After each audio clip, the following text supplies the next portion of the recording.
அனைவருக்கும் வணக்கம். இப்பொழுது நடந்து கொண்டிருக்கின்ற 2024ஆம் ஆண்டிற்கான சட்டமன்ற கூட்டத்தொடர் நேற்றைக்கு தொடங்கியது. ஒரு ஆண்டினுடைய முதல் சட்டமன்ற கூட்டத்தொடர் ஆளுநருடைய உரையுடன் தொடங்குவது மரபாக இருந்து கொண்டிருக்கிறது. அப்படித்தான் ஆளுநர் உரையுடன் நேற்றைக்கு சட்டமன்ற கூட்டத்தொடர் தொடங்கியது. அந்த கூட்டத்தொடருடைய முதல் நிகழ்வாக தமிழ் எங்கள் உயர்வுக்கு வான், தமிழ் எங்கள் அசதிக்கு சுடர்தந்த தேன் என்று நமது நாட்டின் புரட்சி கவிஞரால் போற்றி புகழப்பட்ட அன்னை மொழியாம் தாய்மொழிக்கு தாய்மொழியை போற்றி பாடுகின்ற இந்த தமிழ்த்தாய் வாழ்த்து பாடல் அங்கே பாடப்பட்டது. ஆனால் அந்த தமிழ்த்தாய் வாழ்த்து பாடலை பாடக்கூடாது என்று தடை விதிக்கின்றார் இந்த ஆளுநர்.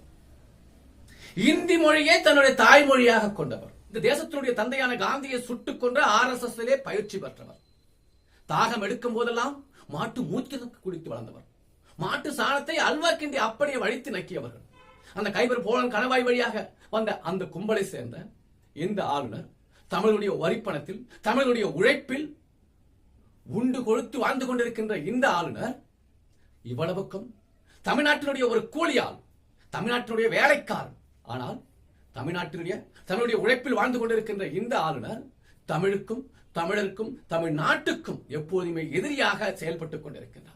வாங்க அது குறித்து இந்த காலம்.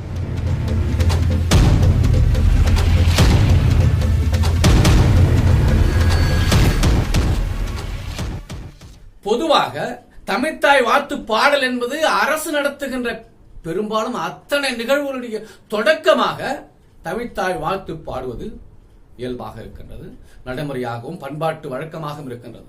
அரசு நடத்துகின்றது மட்டுமல்ல, தனியார்கள் நடத்துகின்ற, தனியார் அமைப்புகள் நடத்துகின்ற, ஒரு தனிப்பட்ட நபர்கள் நடத்துகின்ற ஒரு நிகழ்வினுடைய தொடக்கமாக கூட நம் அன்னை மொழியாம் தாய்மொழியினுடைய அந்த தமிழ்த்தாய் வாழ்த்து பாடலை பாடுவது ஒவ்வொரு தமிழருடைய, இந்த தமிழ்நாட்டினுடைய ஒரு பண்பாட்டு மரபாக இருக்கின்றது. அது ஒவ்வொரு தமிழருடைய உயிர் அணுக்களிலும் அது நிரம்பியும் ததும்பியும் பதிந்தும் பொதிந்தும் இருக்கின்றது. மனிதர்கள் மட்டுமல்ல, இதோ வானத்திலே மிதக்கின்ற வெண்முகிலும், அதோ ஓடி வருகின்ற நதியினுடைய ஓசையிலும், புதிதாக பூத்து வருகின்ற அந்த பூவினுடைய சத்தத்திலும், ஆடுகின்ற மயிலினுடைய நடனத்திலும், கூவுகின்ற குயிலுடைய கூவலிலும், அதோ அதிகாலை எழுந்து வருகின்ற அந்த சூரிய ஒளியினுடைய ஒளியிலும் தமிழ்த்தாய் வாழ்த்து பாடல் பொதிந்திருக்கின்றது, பதிந்திருக்கின்றது. அதனுடைய சத்தம், அதனுடைய ஒளியும் எழுந்து வருகின்றது. இப்பேற்பட்ட தமிழ்த்தாய் வாழ்த்து பாடலை, இங்கே தமிழ்த்தாய் வாழ்த்து பாடலை அரசனுடைய நிகழ்வுகளில் பாடக்கூடாது. அதுவும் முதலிலும் பாடக்கூடாது, இறுதியிலும் பாடக்கூடாது. அப்ப எதை பாடுறது? முதல்ல பாடணுமா தேசிய கீதம், இறுதியில பாடணுமா தேசிய கீதம். தேசிய கீதம் என்ன தமிழ் மொழியில இருக்குதா? நாங்க எதுக்கு பாடணும்? தேசிய கீதம் என்பது வங்க மொழியில இருக்குது. எங்களுக்கு வங்க மொழி தெரியாது, நாங்கள் தமிழர்கள். எங்களுக்கு தெரிந்த ஒரே மொழி அன்னை மொழியாம் தாய் மொழியாம் தமிழ் மொழி தான் எங்களுக்கு தெரியும். தமிழ் மொழி தெரிஞ்சா தமிழ் மொழியில் இருக்கிற பாட்டை நாங்க பாடுவோம். எங்களுக்கு இருக்கிற பாடு தமிழ்த்தாய் வாழ்த்து பாடல், அதை தான் நாங்களால பாட முடியும். வங்க மொழியில் இருக்கின்ற அந்த தேசிய கீதத்தை பாடணும்னு எங்களுக்கு அவசியமே கிடையாது. ஏன்னா எங்களுக்கு வங்க மொழியும் தெரியாது. தேசிய மொழிய அந்த தேசிய கீதத்தை பாடணுங்கிற அவசியம் இல்லைன்னு இந்த இந்திய உச்ச நீதிமன்றமே தெளிவுபடுத்திருக்கு பல தீர்ப்புகள்ல. உண்மை அப்படி இருக்கு, இயற்கை அப்படி இருக்கு.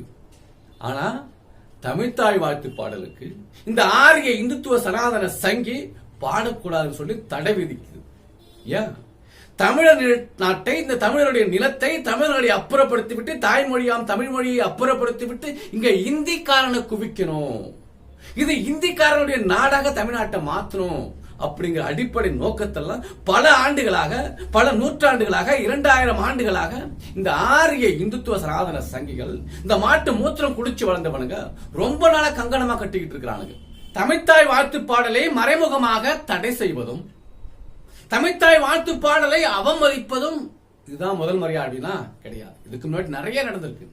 மிக சமீபத்தில் 2022 நினைக்கிறேன், அப்ப ஒரு நிகழ்ச்சியினுடைய தொடக்கமாக தமிழ்த்தாய் வாழ்த்து பாடல் ஒழிக்கப்பட்டது. அந்த நிகழ்ச்சியில பங்கெடுத்தவர்கள் அனைவருமே எழுந்திருச்சு நிற்கிறாங்க. அங்க அதுல பங்கெடுத்த அன்றைக்கு ஆளுநராக இருந்த பன்வாரிலால் புரோஹித் கூட எழுந்திருச்சா நின்னார். எப்ப ஆளுநராக இருந்தவரே கூட எழுந்திருச்சு நிற்கிறாரு. ஆனா ஒரே ஒருத்தவன் எழுந்திருச்சு நிக்காம இருந்தான், ஒரே ஒரு தடி தாண்டவராயன். யார் தெரியுமாவா? காஞ்சி மடத்துல, அந்த காஞ்சிபுரத்துல சங்கராச்சாரியார் சொல்லி காஞ்சி மடாதிபதி சொல்லிக்கிட்டு இருந்தான் பத்தியா, அவன் தான் எந்திரிச்சு நிக்காம தமிழ்த்தாய் வாழ்த்து பாடல் ஒழிக்கப்பட்ட போது அப்படியே குத்து கல்லாட்ட இடிச்ச புலியாட்ட உட்கார்ந்து கிடந்தான். அவன் தான் உட்கார்ந்து கிடந்தான். தமிழர்கள் கொதித்தெழுந்தார்கள். தமிழ்நாடு பொங்கி எழுந்தது. கடுமையான கண்டனங்கள், கடுமையான எதிர்ப்புகள் தெரிவித்தது. உடனே அவன் விளக்கம் கொடுத்தான். நான் அப்ப தமிழ்த்தாய் பாடல் ஒழிக்கப்பட்ட போது நான் மெடிடேஷன் செஞ்சேன், தவம் செஞ்சேன்னு சொல்லி விளக்கம் கொடுத்தான். இவனுக்கு எது எங்க செய்யணும்னு தெரியவே தெரியாதா? கக்குசுல உட்கார்ந்துட்டு தான் கையை வச்சு தின்னுட்டு இருப்பானுங்களா? தெரியல. ஆரியனாலே இப்படிதான் செயல்படுவான். ஏன்? தமிழ்னா ஒரு நீச மொழி. தமிழ் என்றால் ஒரு சூத்திர பாஷாங்கிறதான் ஆரியனுடைய நடைமுறை. ஆரியனுங்க 2000 ஆண்டுகளாக இந்த தமிழர் மீது, இந்த தமிழ்நாட்டின் மீது, தமிழர் நிலத்தின் மீது, தமிழ் மொழியின் மீது வெளிப்படையாக அறிவிக்கப்படாத the undeclared war over the Tamil land, Tamil people, Tamil language is going on. ஆனா என்ன செய்யறது? தமிழர்கள், பெரும்பான்மையான தமிழர்கள் இன்னும் விழித்துக் கொள்ளவே இல்லை. ஆனா ஏதோ கொஞ்சம் பேர், ஒரு 31 லட்சம் பேர் கொஞ்சம் பேர் விழித்துட்டு வந்துட்டாங்க. தமிழருக்கும், தமிழ் நாட்டுக்கும், தமிழ் மொழிக்கும் எதிராக ஒரு போர் நடைபெற்றுக் கொண்டிருக்கின்றது, தமிழர்கள் அழித்தொழிக்கப்படுகிறார்கள் என்றதை உணர்ந்து கொண்டவர்கள் தான் ஒரு 31 லட்சம் பேர்.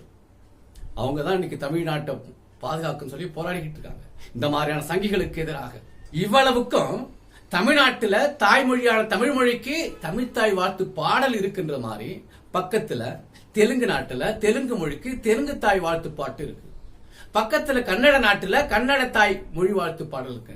அப்படியே பக்கத்துல மராட்டியத்திலையும் மராட்டிய தாய் வாழ்த்து பாடல், தாய்மொழி வாழ்த்து பாடல் இருக்கு.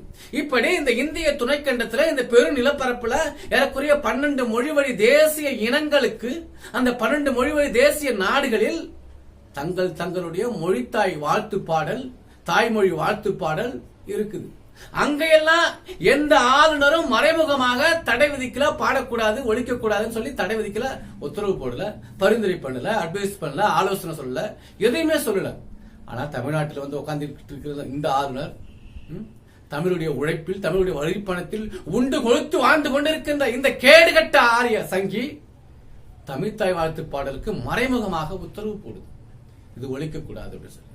இவ்வளவுக்கு இன்னொன்னு சொல்ற கேளுங்களா, நம்ம பக்கத்துல பாண்டிச்சேரியில நமது புரட்சி கவிஞர், நமது பாட்டன் பாவேந்தர் தமிழ்த்தாய் வாழ்த்து பாடல் இருக்கு.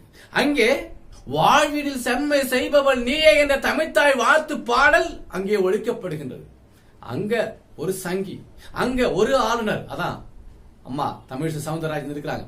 இன்னும் இதுவரைக்கும் அவங்க அதுக்கு மறைமுகமா அல்லது நேரடியா இதுவரைக்கும் தடை உத்தரவு போடல, பாடக்கூடாதுன்னு உத்தரவு போடல. ஒருவேளை அங்க செஞ்சாருன்னா என்ன நடக்குன்னு அவங்க பாப்பாரு அவரு. அதே மாதிரி தான் தமிழ்நாட்டில் இந்த ஆளுநர் வேணா நேரடியா, தில்லு இருந்தா திராணி இருந்தா நேரடியா தமிழ்த்தாய் வாழ்த்து பாடலுக்கு இவர் வந்து தடை போட்டு பார்க்கட்டுமா? அப்ப வாரு தமிழர் நிலத்துல என்ன நடக்குதுன்னு தெரியும். கெடுதல் எங்கே தமிழ் நலம் அங்கெல்லாம் தலையிட்டு கிளர்ச்சி செய்கன்னு சொல்லி நமது பாட்டன் புரட்சி கவிஞர் பாவேந்தர் நமக்கு உத்தரவு போட்டிருக்கிறாரு. அந்த உத்தரவு இந்த ஆளு என்னைக்கு தமிழ்த்தாய் வாழ்த்து பாடலை தடை செய்து நேரடியாக உத்தரவு போடுறாரோ அன்னைக்கு தெரிய வரும் இந்த தமிழ்நாட்டில் என்ன நடக்கும் சொல்லி. ஏன் இப்படி சொல்றேன்னா, இந்த சங்கி ஆளுநருடைய அடாவடித்தனம், அழிச்சாட்டுத்தனத்தை தாங்கிக் கொள்ள முடியாத, பொறுத்து கொள்ள முடியாத, சகித்துக் கொள்ள முடியாத ஒரு நபர் கருக்கா வினோத். நீங்க பாத்துக்கலாம், சில மாதங்களுக்கு முன்னதாக அங்க ஆளுநர் மாளிகைக்கு எதிர்ப்புறத்தில் உள்ள ஒரு சாலையில் பெட்ரோல் குண்டு வீசினார். ஏறக்குறைய அது 1 வாரங்கள், ஒரு 3-4 நாட்கள் ஒரு பரபரப்பாக தமிழ்நாட்டில் காணப்பட்டது. அப்ப இப்படியாக தமிழுக்கும், தமிழருக்கும், தமிழ் நாட்டுக்கும் எதிராக இந்த ஆளுநர் தொடர்ந்து, இந்த சங்கி தொடர்ந்து செயல்படுவாரேயானால் ஒவ்வொரு தமிழனும் இந்த கருக்கா வினோத்தாக மாறினால் இந்த ஆரிய சங்கியான இந்த ஆளுநருடைய நிலைமை என்னவாகும் என்பதை நீங்களே யோசிச்சுக்கீங்க. இப்ப நாங்க இன்னொன்னே சொல்லணும், இவனுங்க தமிழ்த்தாய் வாழ்த்து பாடலை மட்டுமே ஒழிக்கணும்னு இவனுங்க முயற்சி செய்யல, மாறாக தமிழ் மொழியவே ஒழிக்கணும், ஒழித்து ஆக வேண்டும் என்ற முயற்சி எல்லாம் இருக்கிறானுங்க. எப்படின்னா, இப்ப நம்ம தோட்டத்துல ஒரு பூஞ்செடி வளர்க்கிறோம், அந்த பூஞ்செடிக்கு தண்ணியை ஊத்தணும், போதுமான சத்து கொடுக்கலன்னா செத்து போயிடும். ஒரு நாய் வளர்க்கிறோம், அந்த நாய்க்கு போதுமான உணவு அளிக்கலன்னா செத்து போயிடும். அதே மாதிரிதான் தமிழ் மொழிக்கு போதுமான செலவு தொகை ஒதுக்கீடு செய்யலன்னா அந்த தமிழ் மொழியை ஒழிக்க முடியும். அப்படி என்பதுதான் ஆரிய இந்துத்துவ சனாதன சங்கிகளுடைய திட்டம். இப்ப இன்னும் தெளிவா சொல்றேன் பாருங்களா, கடந்த 3 ஆண்டுகள்ல சமஸ்கிருத வளர்ச்சிக்காக, சமஸ்கிருத மொழியினுடைய வளர்ச்சிக்காக 643 கோடி ரூபாய் ஒதுக்கீடு செய்யப்பட்டது. ஆனால் தமிழ் மொழிக்கு எவ்வளவு தெரியுமா? வெறும் 22 கோடி. அப்ப தமிழ் மொழி மாறி ஏறக்குறைய 28 மடங்கு சமஸ்கிருத மொழி வளர்ச்சிக்கு செஞ்சிருக்கிறாங்க. அப்ப இது என்ன திட்டம், என்ன நோக்கம்? தமிழ் மொழிய ஒழிக்கணும், சமஸ்கிருத மொழியை வளர்க்கணும். இப்ப தமிழ் மொழிக்கு 22 கோடி பேர் தான், பக்கத்தில் இருக்க தெலுங்கு மொழி, கன்னட மொழி, மலையாள மொழி, அசாம் மொழி, பஞ்சாபி, காஷ்மீரி, எல்லா மொழிகளுக்கும் 1 கோடி, 2 கோடி, 5 கோடி, 10 கோடி இப்படிதான். அப்ப இந்திய அரசுக்கு சமஸ்கிருதத்துக்கு 643 கோடியும், தமிழ் மொழியோ அல்லது மற்ற மொழிகளுக்கோ ஒரு 20 கோடி, 22 கோடினா எப்படி? அப்ப இந்த இந்திய அரசு என்பது யாருடைய அரசு? சங்கிகளுடைய அரசு. இந்திய அரசு என்பது ஆரிய அரசு. இந்திய அரசு என்பது சங்கிகளால், சங்கிகளுக்காக, சங்கிகளே நடத்துகின்ற அரசு. இந்திய அரசு என்பது ஆரிய அரசு, ஆரியனுக்காக ஆரியர்கள் நடத்துகின்ற அரசு தான் அந்த இந்திய அரசு.